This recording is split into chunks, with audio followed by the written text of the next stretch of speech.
Мемлекет басшысы Нұрсұлтан Назарбаевтың Қазақстанның әлеуметтік жаңғыртылуы жалпыға ортақ еңбек қоғамына қарай 20 қадам атты мақаласымен танысқан ақмолалықтар онда көтерілген мәселелерді қызу қолдауда. Бұл мақаланың ел дамуына, жұрттың еңбекке жұмылуына, сөйтіп жаңа белестерді бағындыруға тигізер әсері зор болмақ.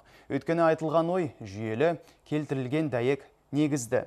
Үлкен кіші елес қумай еңбек етуі керек. Жетістікке жетудің кепілі алаңсыз, адал еңбек.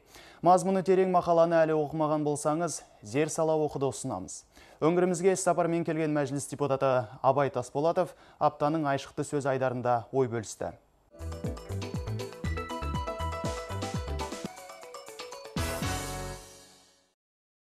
Қайсысы болса да бұл біздің өзіміздің халқымыз, соны білу керек, жауапты болу керек халқымыздың, еліміздің алдында. Кім болса да, кәсіпкер болсын, мынау үкіметтің жұмысшысы болсын. Ал енді мына елбасының сондай көзқарасы мынандай биік болып тұр, көрмейсіздер ме? Осындай міне қазір міне шараларды қолдап, енді қазір бізге тапсырма беріп жатыр. Оған енді жұмыстар көп, ол парламент болсын, бәріміз. Енді еліміз бір, ол қауіпсіздігін сақтау үшін, еліміздің көркейту үшін барлығымыз соған жабылып, сондай жұмыс еңбек істеуіміз керек.